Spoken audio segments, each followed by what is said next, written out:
You hear me? Hey, all right. We're golden. That was a fiasco, but we're good. All right. Ladies and gentlemen, we're jumping right into this. John, thank you very much for taking the time. So, for all my people that were patiently waiting out there, got to do my quick intro really quick, and then we're gonna get diving right into our live show tonight here with special guest Mr. John Devaney. So let me cue up my whistle talk introductions, and then we'll get rocking and rolling. Thank you for your patience, all.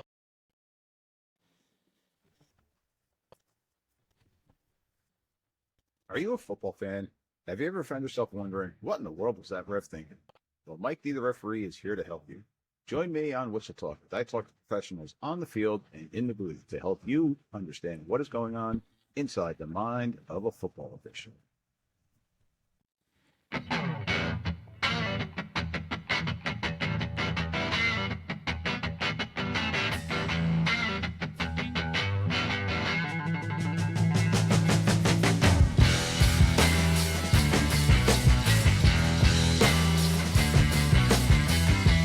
All right, ladies and gentlemen, welcome back to another episode of Whistle Talk. This is Mike D, the referee, and as you can all see, I got Mr. John Devaney joining me tonight.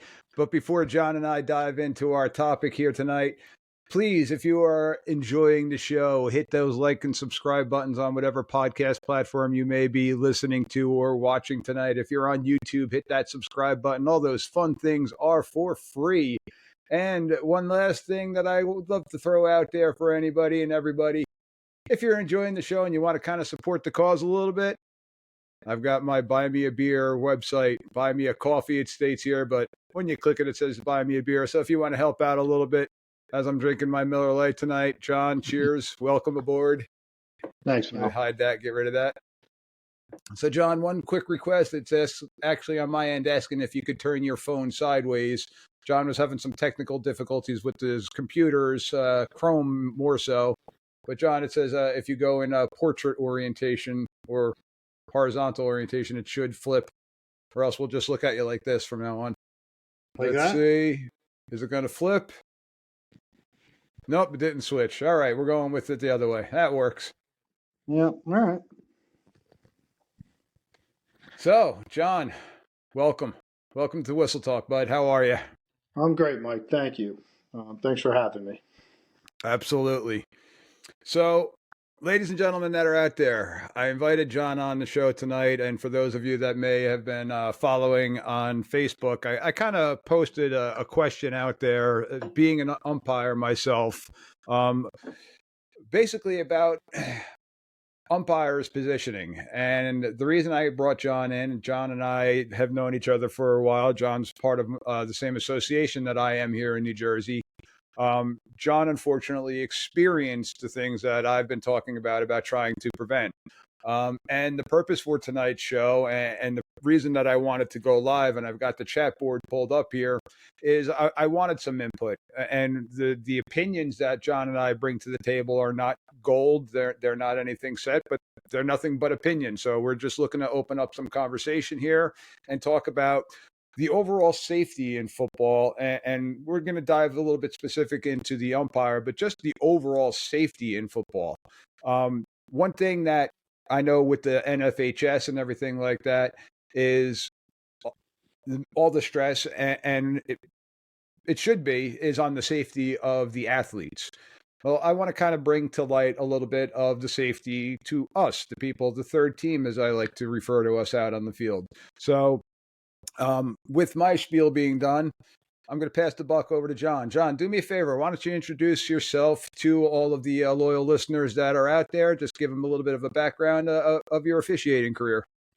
Yeah, sure, Mike. So I started officiating just about a decade ago, and I do three sports, and I'm just picking up a fourth now. I do a little bit of basketball, but I am a volleyball, football, and I do girls lacrosse. Where I am in that chapter, the cadet trainer. And I pretty much officiate all year round, 52 weeks a year. And I really enjoy it, and I'm very serious about it. And I'm always looking to, be the best I can in every way that I can. I really, really enjoy being an official. God bless you for doing 4 sports now. I knew about the 3. I didn't realize about the 4th. So good for you, staying active. I love it. Yep. So John and I actually got to know each other. John was a cadet. John happened to be a cadet for my first ever game, varsity game out on the field. So John and I kind of was picking his brain because it was my first game out playing center field as a back judge. Being an old offensive lineman was a little bit unique for me, but it just it goes to show I just enjoy the football aspect and just being out on the field. So John and I have known each other for the tenure of basically my career and vice versa. And John has now transitioned. You're now a deep wing again. Transitioned from a deep wing to an umpire back to a deep wing. Am I correct in saying that? Yeah, you're correct. So I started out the first few years as a deep wing and started doing some umpire. Thought that's what I wanted to do. Absolutely loved it in there. Really, really enjoyed it, and really felt like more of a part of the game. And I decided, you know what? After doing it for about a season and on a crew, I decided that's what I wanted to do. And the last game that I did at Umpire was when I had my incident. And what it was I was run into, and I had broke my tibia, tore my MCL. And unfortunately, that's how I was getting into basketball at that time. And unfortunately, that winter, I was laid up for over 2 months. I was off my feet, and it was a long road back. Um, to get back on the field and do what I love. I missed a lot of games, a lot of work. It cost me a lot of money, and it actually gave me a lot of information that hopefully tonight, I can enlighten some people and let you know that, you know what, for most of us, this is our passion. This is what we love to do. But we're not supporting our families. It's not our job. Unfortunately, you get hurt, and it can really throw a monkey wrench into your life. And until it happened to me, and listen, I've never been hurt. I've never broken a bone or tore a ligament. I've always been in very good shape and very physically active. Never thought that it was going to happen to me. And to be honest, when it did, it made me realize my insurance situation. I have a major insurance company through work, and they weren't going to cover this. They didn't cover it. My personal insurance would not cover something like this because it happened on the field, where I was being paid by somebody else. Mm-hmm. And I've talked to a few officials, and I know that that's not always the case, but it's something to think about. And then the other thing is, you're going to go through NFHS, as with your chapter dues that go to your state. But I can tell you, in the end, it worked out. But it took me years to get the bills paid, and then chasing people around. And to be honest, the people at NFHS were very, very, very good to me. Like, they tried really hard, or that's the way it appeared. But their insurance company, and they had their insurance company at the time was K&K. Very difficult to deal with. Very, very difficult to deal with. But it took a lot of work on my end. In essence, it comes down to almost like a workman's comp type of scenario. And I know on the Facebook chat group, some people were asking me, and here in New Jersey, we're technically subcontractors. So we're working outside of our normal jobs, like you mentioned. So the school that this happened at wasn't going to cover you because you were a subcontractor, and it's the same thing. And there are subsidiary type of insurance companies that could help alleviate some of it, but like you said, you had to kind of jump through some hoops in order for you to get reimbursed for what you had lost. And I know, again, we're talking right now specifically about the umpire position, but this is any position on the field. This is your deep wings, your short wings, the referee, no matter where you are, something like this can happen. John, I don't. I told you kind of a little bit earlier when we were chatting. I was able to go back and pull up the film of John's incident. So if you don't mind me showing it to the viewers out there, we actually have two angles of it, both the sideline angle and the end zone view of this incident that happened to John. So we'll start with the wide angle here. And Get your John, if you popcorn, want to folks. kind of talk the listeners through, this is John here about the 35-yard line. So this play, and I was always, like anybody in our mechanics manuals taught 8 to 10 yards off, 8 to 10 yards off. I'm not a big guy. I'm about 5'10", but I have a pretty, I'm pretty agile, and I figured, 10 yards off, no problem. And I was never more than 8 to 10 yards, and you can see there I was about 10 yards, and I I opened up and I turned, and unfortunately there was nowhere to go. I got sandwiched. I tried to hold my ground, which in the end maybe was a mistake. But as we all know, you don't have time to think when something like this is going to happen. Um, and I was hit from my left side onto my thigh. A player is driven back into me, and as I go to the ground and I'm on the ground, a passing player, to add insult to injury, kicked me in the top of the head, and Oh goodness. really, yeah, really messed my head up. I had I still have the scar from it and quite a bit of blood. But you know, I mean, I think my position is pretty valid. Not and unfortunately, when this happens to you, like anything in life, you say, "What can I have done better? Yep. What did I do wrong?" And in the end, you look at these films and you say to yourself, "It's just the nature of the beast." I think. Yep. So I've got pulled up here for the people that are listening at home. We just watched the sideline view, and now I've got the end zone view. And mechanically wise, and I know it differs in state to state, you're working a 6-man mechanic game here.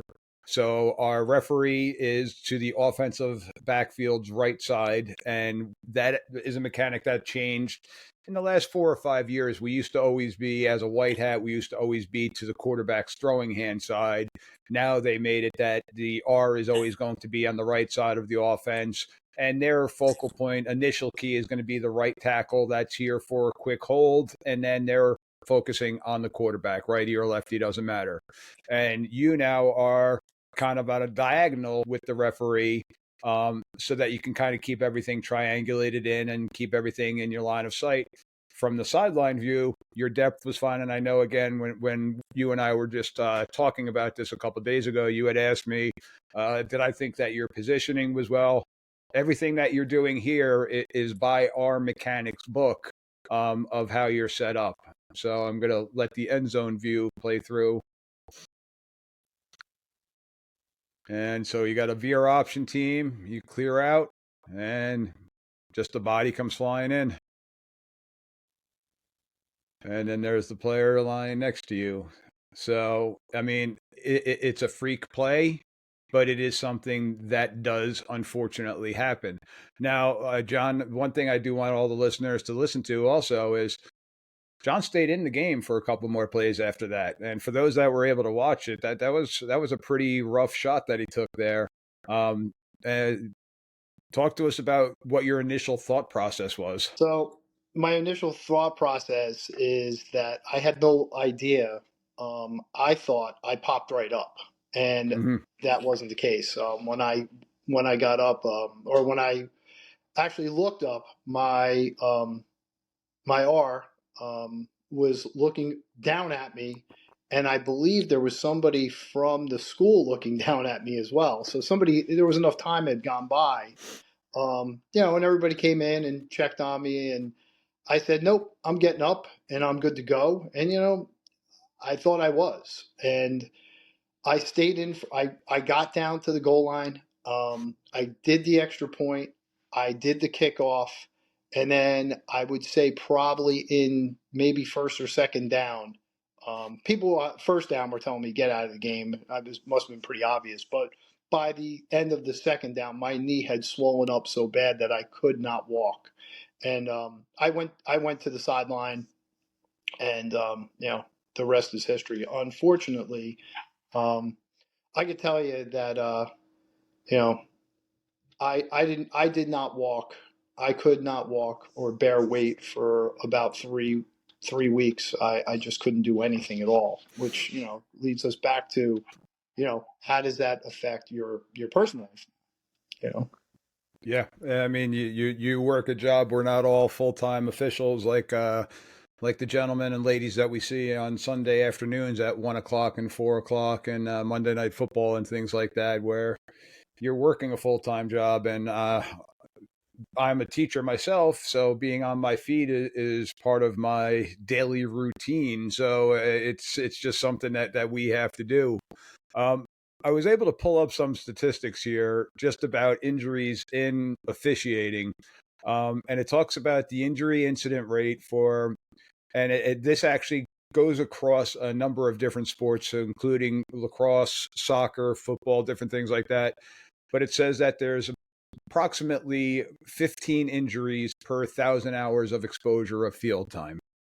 Now, if you're thinking about, okay, football game, 2.5, maybe at the most 3 hours a game. So the 1,000 hours, it's going to take a while to get there. But then it starts talking about the lower leg injuries are 30% of the injuries that are occurring. And it's not just these serious and significant injury that you dealt with, John, but it's the pulled muscles. It's the different things like that. Excuse me.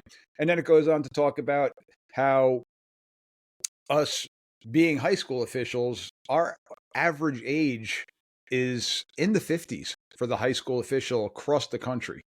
And I think that's something that plays a major part in it too, is I joked about it, an episode that's coming out tomorrow. And for those that are watching us live, this one will be dropped on our platform next Wednesday, but it's live tonight.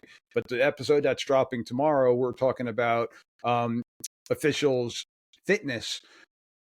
The joke was, and I go back to the movies, they keep saying the same age, but we keep getting older and older. I know I messed up Matthew McConaughey's line there. I apologize, but it's a fact of life. If these kids are getting bigger, faster, stronger, and they're still staying the high school age, where we're just getting older and older, and average age of 53, we're already in a significant injury range already, for the most part. So that's why we're looking to try to get newer, younger officials that are out there, some fresh blood out there. I probably shouldn't say blood if we're talking about injuries tonight, but some new faces that are out there to get involved in the sport. So they're 18 forever, right? They're 18 forever.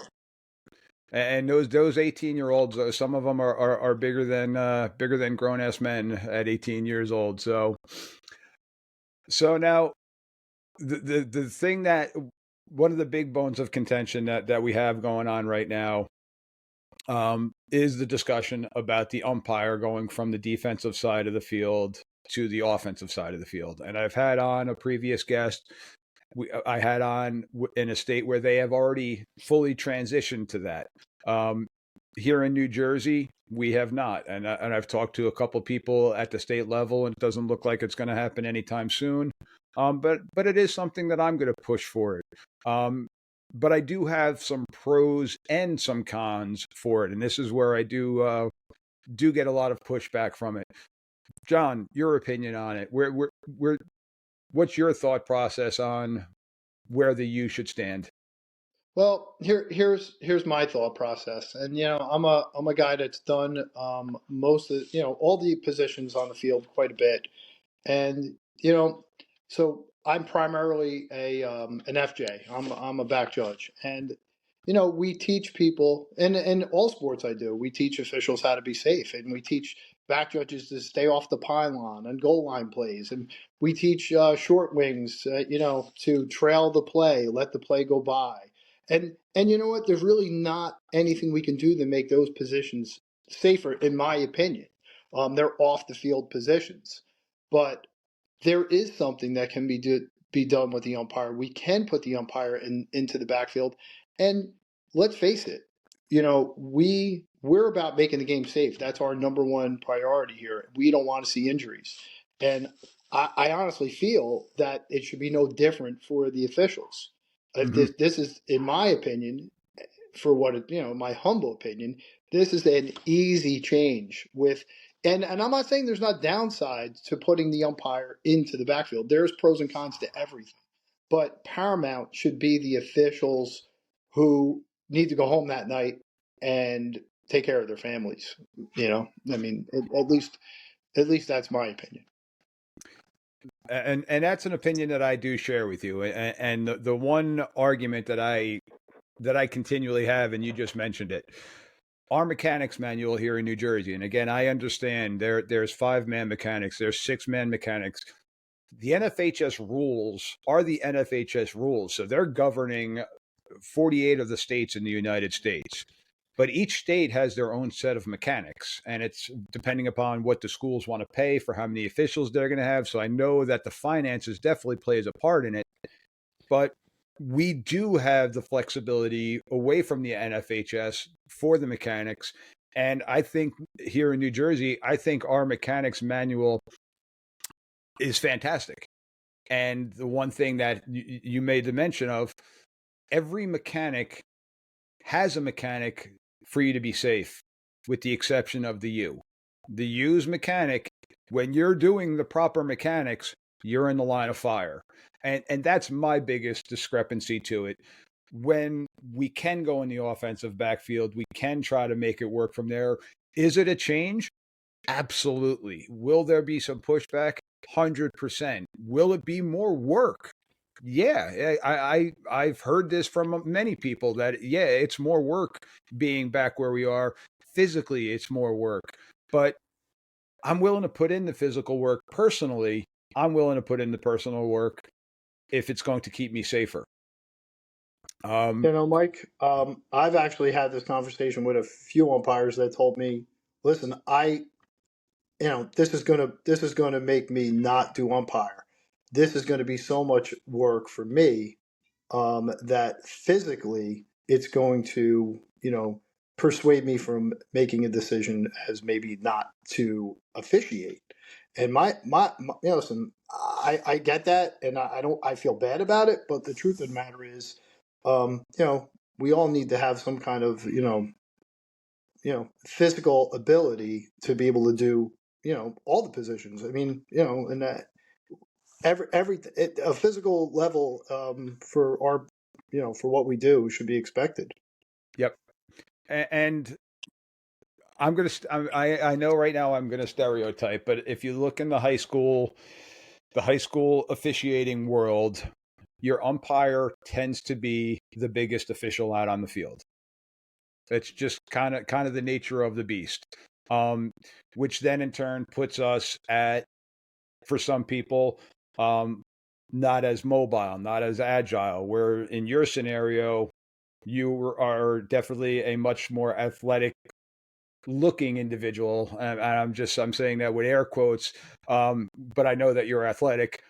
But some of the people are a little bit older, don't move as well, and now we're putting them in the line of fire, and that's just making their lives a little bit more dangerous. But then consequently, they don't want to go to the offensive backfield because they're bigger officials.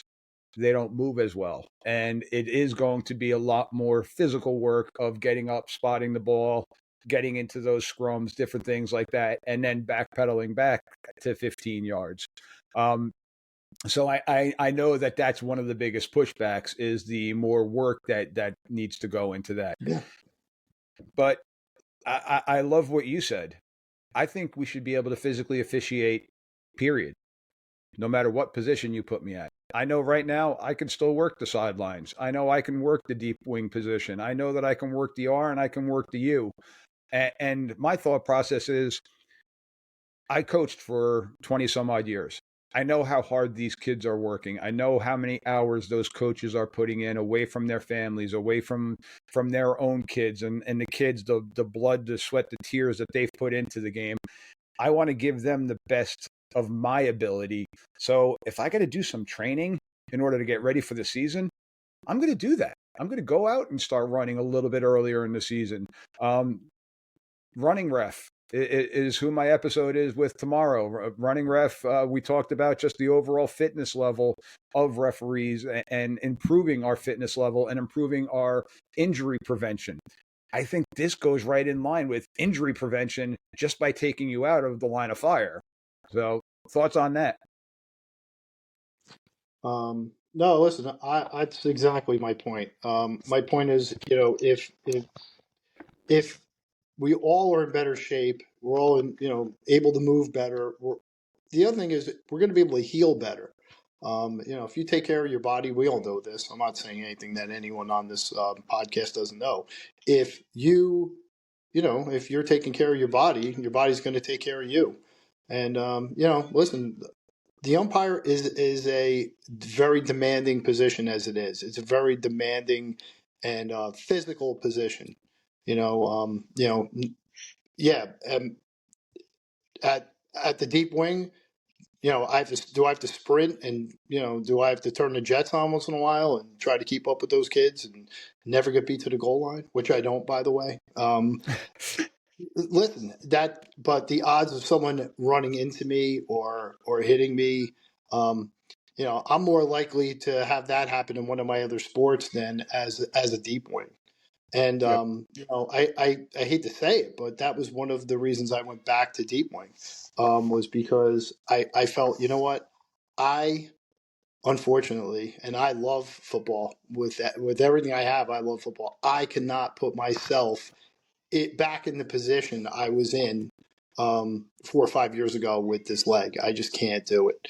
Mm-hmm. It means not officiating the other sports in the spring and time away from things that I have to do and commitments. And Mike, the other thing I wanted to touch on before and I didn't was, and I get a lot of questions about this, especially when it comes to the insurances. A lot of us pay for NASO. NASO is I still take it every year. It's in my opinion, it's worth the money. But a lot of officials they're under the misconception that there is some kind of injury liability insurance there, some kind of medical coverage, and there's not. That is strictly, the legality of somebody gets hurt if you're doing a game and someone steps in a hole, or there's a bad judgment in a game and you're being sued. That type of stuff it will protect you from almost anything that can happen to you as an official, except your personal injury. And most people don't understand that. And listen, you want to go, for those of us that people have their own business. No, if you had to go out and pay for your own medical insurance to be an official, you would be thousands of dollars in the red every year. That's just not going to happen. So I got a couple things from the chat board that I've kind of thrown up here.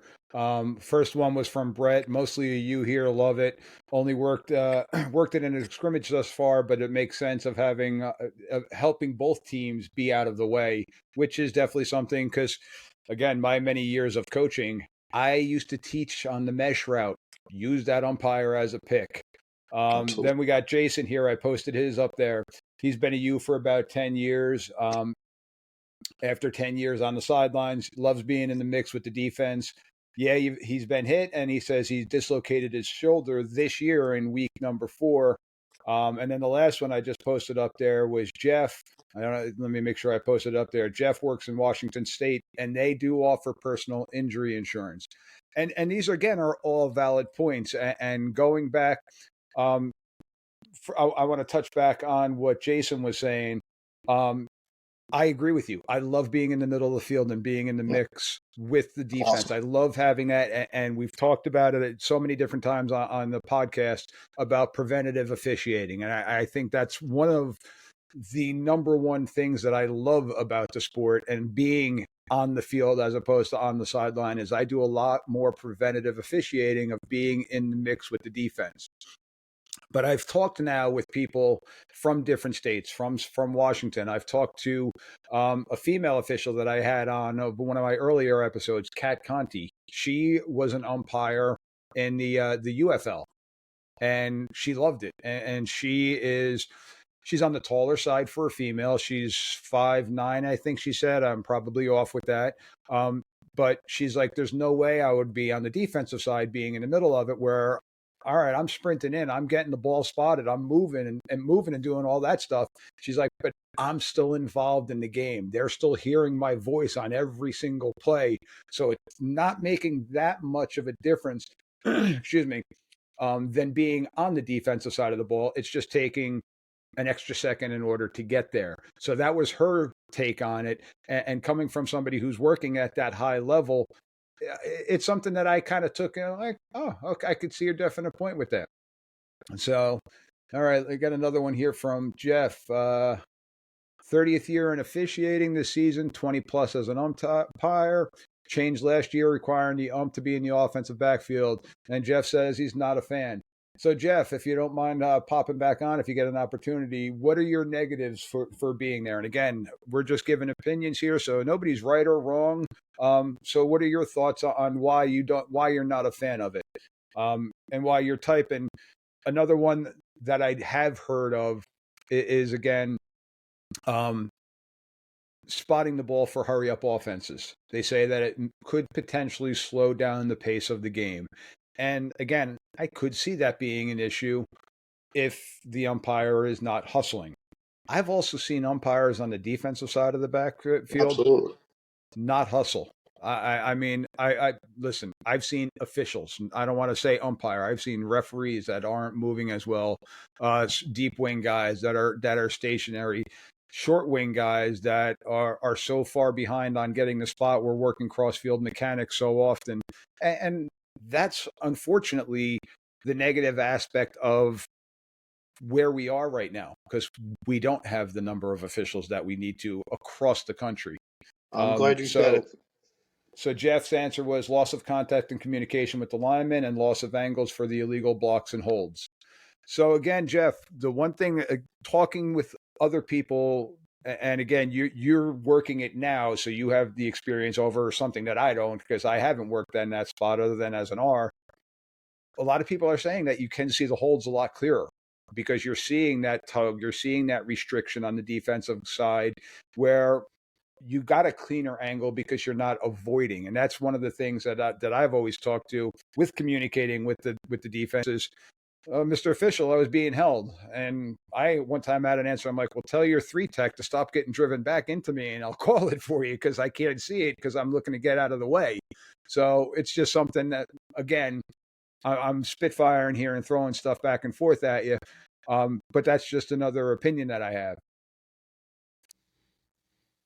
So we got Brett here once again. Brett saying, I think 7-man mechanics should put the U in the offensive backfield. 5 and 4, keep it on D. I don't disagree with you there, Brett. I don't. And for us here in New Jersey, we have 3-man mechanics for our sub-varsity games, some 4-man mechanics depending upon the school and if they're willing to pay. And in that scenario, having that cross-field mechanic between the R and the U does make sense. But one thing we have done here in New Jersey is in our sub-varsity games, our U is in the offensive backfield. We jokingly around call him the rumfaree. He's the ref and the umpire at the same time. So we're working on spots and different things like that on our 3-man mechanics. A lot of states are still 5-man mechanics for their varsity games, and I could see how that could be a little bit tougher because it does put a dead area out there. John, when you were umping, were you solely on a 6-man crew? Yes. I think of just about every single game. We only, our chapter is very sparingly doing 5-man games these days, and I don't believe any of them were. But yeah, I'm pretty sure they were all 6-man games. Okay. So now when I came up where I was working a mix of both, and like I said, John got to experience my first varsity game on the field, and I was in a 5-man game, and I was the back judge in the 5-man game, and it's definitely a different perspective back there.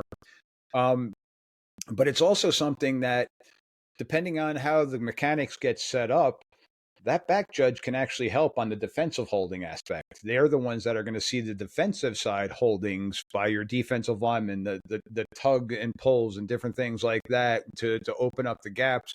That back judge is able to see that, especially on a run game, where as a U, I'm sometimes not picking that up because of where my focus is. So sometimes I do miss that defensive holding from the position that I'm at, where having that deep guy could benefit it. So that's just another thought process. Mike, that's a great point, Mike. If you remember, you left that crew, and I went and took your spot the following year, and the next year or two, on that crew. That was our only 5-man crew at the time, That's right. and I can tell you, you know, inside the alley and that kind of. Listen, when you're in 6-man mechanics as a back judge, you're not throwing any holding flags for the most part up on that line. In 5-man on a running play, especially on a sweep or a toss, absolutely. You have a great view of what's going on, tackle to tackle almost, and if it's down out in the alley, you're going to see things that the wing can't get through to see. You're going to throw a lot more for holding flags, than a 6-man. That's for darn sure. Yep. And so B. Nystrom put on the chat, as a former linebacker, I love being on the defensive side. The thrill of the hole opening up in front of me makes it worth it. And B, I agree with you. And as a former offensive lineman, I loved seeing those holes. I'm sitting there in my mind, I'm calling out plays. I'm like, all right, here comes power, because I'm seeing it develop. And then all of a sudden, I'm like, oh, crap, here comes that running back right at me. And I swear to you, I once had a young man, phenomenal running back. He ran for over 1,000 yards for 4 seasons. They ran a power play that opened up so much. I swear I saw him smiling underneath his mouthpiece, because he was running straight for me, and he was using me as a pick. He was running directly at me, and when he got to me, he was going to put his foot in the ground and make a cut, knowing that I was going to protect him from a linebacker or two. And at the time, I was 250 pounds. So I ended up seeing him a couple weeks later outside of the field, and I'm like, I know what you did there. And he just started laughing. I'm like, oh. So yeah, that is something though. And B, again, I'm an old offensive lineman. I'm comfortable being in the middle of the field. That's where I used to coach. But on the coaching aspect of it during practice, I had more control over the different variables that were around me, as opposed to being out there in the middle of a game where these kids are absolutely flying around. So it is something that I still enjoy being in there. I still enjoy the view from being in there. I'm not going to lie about that. But I'm just trying to think of long term, in my opinion. So, John, here's another question, and I know we kind of touched on it before. You're done with being an umpire. You won't go in the middle. You won't go in the middle of the field anymore. So I can tell you this. This year, I wound up doing a youth game, and I really had to go into, for reasons. I had to go in, and I did the U in the game, and it was the first time since. And don't you know it? I take the proverbial helmet to the back of the ribs. Just some kid not watching where he was going, whacked me in the ribs, and listen, it hurt for 2 or 3 weeks. But you know what? I'm not gonna lie. When I was back in there, I was like, boy, this is where it's at. This is what I want to do again. And I, kept driving home in the car. I'm like, what are you, nuts? What are you crazy? Like, unfortunately for me, it's just, like I said, I as much as I loved it, I couldn't put myself back in that, back in that position again. Yep. So now I'm putting this out there to you, John, and for the people that are still with us on the live chat. How many of your crewmates, how many of your people in your association or on your crew, when you say, well, why don't you go and be the umpire? And they're like, no way, man. What are you, nuts? I ain't going in there. Because I know I hear it often. Well, you know what, too? And I'm sure you see this. I'm sure we all see it. A lot of times you'll get people that will say, and I don't really understand the thought process, but you'll have, oh, you're a big guy. You should be an umpire. or you're too small, or I'm too small to be an umpire. See, for me, you know what? It doesn't make any sense. Just because you're a big guy doesn't mean you're not going to get knocked down. You're not going to bust your leg. You're not going to get hurt. And let's be fair. Just because you're not an umpire doesn't mean you're not going to get hurt. Correct. You and I both know people that, have been short wings and been leg whipped and broke their legs, and, things like that happen. But just to go back, there are things that, we can do that I think that we do in other positions with the umpire. And to defend the people who say maybe we can't see the angles, or maybe we can't see what we could see from back there. And listen, this isn't about me; it's about my fellow officials. I don't want to see anybody get hurt. And to me, if it means maybe we can't see as well, but we're going to be safer, that's what we would do for the players, right? If it was something, if we were going to compromise something in a game to make a player safer, that's what we would do. And unfortunately, I don't think it's the same way for the people who wear the stripes. And we've seen it with the rule changes, with the targeting, with the defenseless receivers and different things like that. And again, I'm 50 years old, and people that I talk to, we always say, the game's not what it was when we played the game. The highlight reel hits that you watch on the old school NFL reels, well, probably 99% of those are now illegal hits today because they're making the game safer. And do I agree with all of them? It took me a while to kind of get to that side, but yeah, I do agree with it because it's overall we want to build the game. We want the game to continue to grow. We want it to be safer. And that's actually the other angle that I was leaning towards. I think having the U in the offensive backfield, I think we'd be able to get more officials. I do, because you're not pigeonholing that position to be the bigger person, to be the older person, which is, again, I know that I'm stereotyping here because you and I both know smaller, agile officials that are the U, but it's few and far between. I think we'd be able to get and retain more officials. And I think where we're talking about, it's a lot more running. Well, now I think we'd be able to get a side judge or a short wing to come in and be a U because they might be a little bit more nimble and more apt to running. Well, maybe now they'd be willing to be the U and run a little bit more up and down the field. And I've got no problems going back to the sidelines. Yeah, I love being in the middle. I love the communication part. And let me throw Jeff's quote up here. It does take a special person to work the U on the defensive backfield, but the biggest part is the communicator. And Jeff, I don't disagree with that whatsoever. But that also comes into play on the sidelines. If you can't communicate with the coaches on the sidelines, you're making it a much harder job for you in that scenario too. So let's see. Jeff, again, we moved our bigger, older U's to a head lineman as now they have the ineligible downfield responsibility and they hold the line of scrimmage. That's exactly the point. Let's get them out of harm's way in the middle of the field because the bigger and older they are, and again, I'm getting there myself, and I was the bigger one at the time, it's putting us at a disadvantage. We're more stagnant. We're not able to move as well as we used to. And I want to, for those people that are watching, I'm still working on and I'm still receiving clips from all over the country of umpires getting hit and getting struck. And I'm sure if I posted the question on Facebook, I would get it at the different positions too. But this is definitely a higher rate of injury at the U position than any other position out on the field. And that's my biggest thing is our safety overall as officials.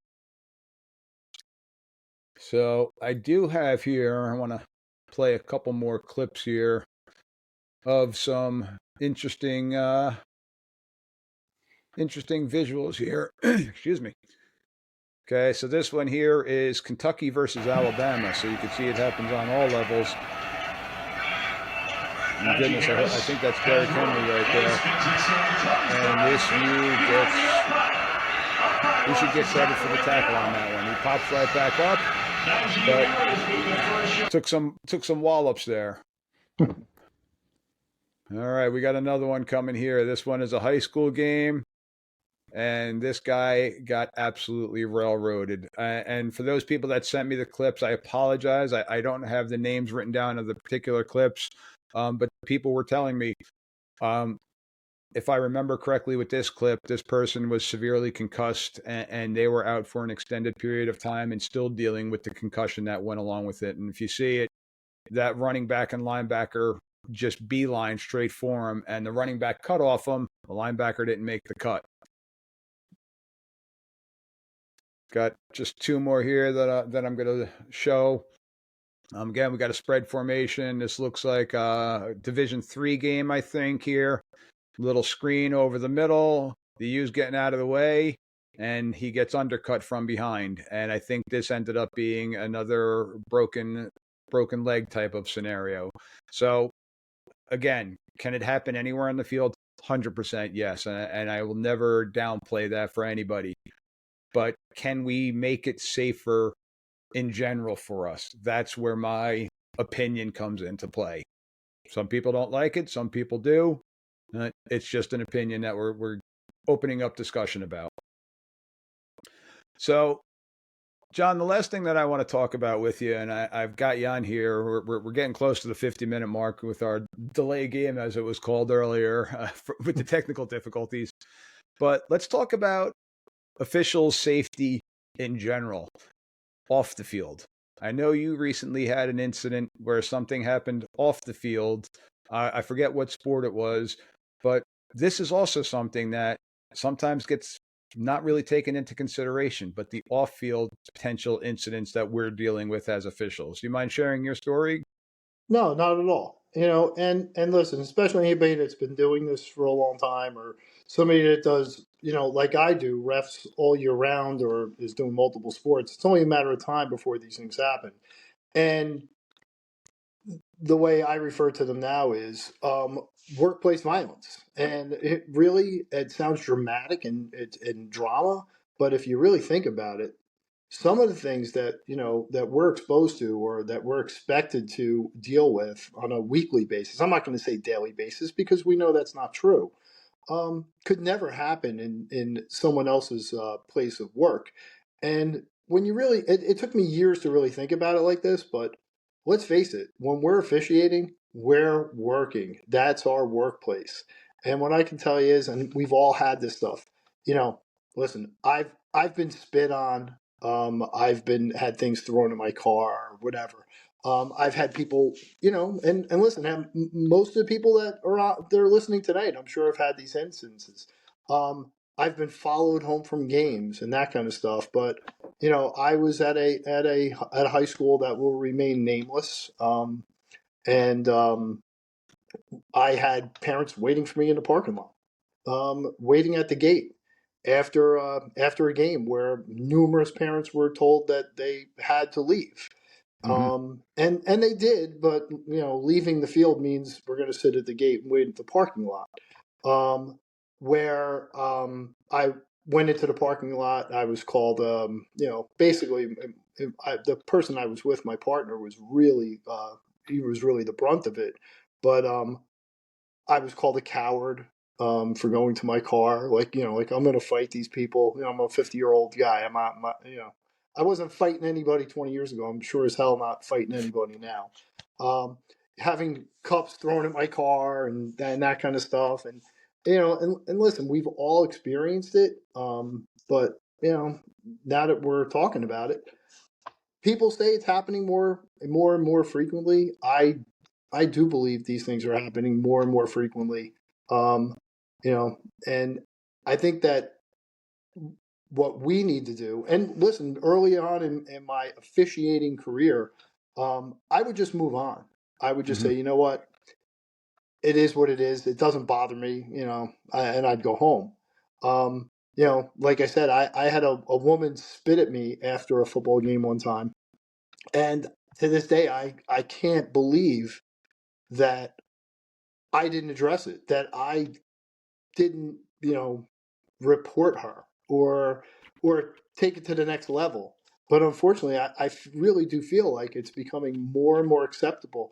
Youth sports is something we've always said is out of control. Like everybody says, youth sports is blood money. We all know the taglines, and a lot of it's said jokingly. But unfortunately, high school sports now are, we're seeing a change. Yeah. And I could say I've only had to deal with it one particular time in my high school officiating career because I got to say 99% of the time there are police officers in the area, at the field, at the gates, different things like that. Or you're going to get an administrator giving you an escort to the locker room and then back. But it's sometimes from the locker room to your car, like you were talking about that. All of a sudden, they're still out there, and the police have now dispersed, or the administrators have now dispersed. But I Yep. definitely feel that at the youth level, it got a little bit more out of control than it did at the high school level because at the youth level, you got volunteer moms and dads that are working security, quote unquote. Okay. There's probably not a uniformed officer on site to help deal with the situation that could potentially arise. And if they're typically on call that they may have to take off for another emergency down the road. Um, so it's just something that, again, we're talking about official safety in general, on the field, off the field. It's just something that it is a minority. It is a small group of it that it's happening to, or that are involved with it. But it's just something that I think we should open up the discussions for and try to figure out ways that we can make it safer for us as officials, because I love this sport and I want more officials to get involved in the sport. And again, 10 years of officiating, one time I could say that it happened to me at the high school level. So it's not often. But in today's world, especially with social media, when that one incident does occur, it blows up on social media. So it has a major negative effect. And if it doesn't get shut down, then, well, then people think it's acceptable. So, Mike, one of the things that I find interesting as a multi-sport official is when we go to a football game, not all the schools, maybe 99% of schools will give us primo parking away from everybody else. Let us get in, let us get out. We do have police officers 99% of the time. yep, In the games that I work for, our chapter, I feel that the schools do a good job. But listen, this is whistle talk, and I have a whistle in my other sports, and it always amazes me that in the other sports I do, that none of that is the case. yeah, That there's no, you get to park in a special area. You get to there's no law enforcement at the games, and are the crowds a lot smaller at the other sports that I do? Sure, they are, but I'm amazed at the fact that a lot of the majority of what I've experienced, except for the spitting incident, which was a football game, has been other sports where people are waiting outside, and yeah, you have to walk through a parking lot, or you have to walk your partner to their car because they're going after your partner. And I'm surprised it's not like that for all sports. That when we come out of a game, that someone doesn't say, "Hey, listen, we got you these spots here. You can yep. get the heck out of here if you have to." And someone's there. There's law enforcement. Maybe law enforcement can't be at every game, but it's very interesting how other sports are not treated as well as football officials. This is true. This is true, and I've experienced it just from the teacher aspect of being involved in the sporting events and seeing it. And listen, I will tell you, the winter sports now, basketball and wrestling, are probably two of the worst with the Yep. officiating because the crowds, especially at a high profile game, they are right on top of you. Now, I'm not saying that they're always going to be bad, but at least we've got a fence and a track and a team to buffer between us on the football field as opposed to the fans, where when you're, especially a basketball game, you're running the sidelines, you're tripping over fans. I mean, heck, I joke around. I see the NBA officials knocking people's beer over on the $4,000 front row seats that they have for a New York Knicks game. But Right. that's how close the fans are to the basketball court. and they're paying for the experience, but they also think that they're paying, I'm talking NBA wise, but the people think that they have the right to berate you right then and there. And so it is something that is difficult to always handle. And it's a reminder to all the people that are out there, coaches, fans that might be listening. We're going home to our families too. We do have feelings. I know as it sounds soft, and John's a coward because he didn't fight somebody at a youth game one day, but it's life.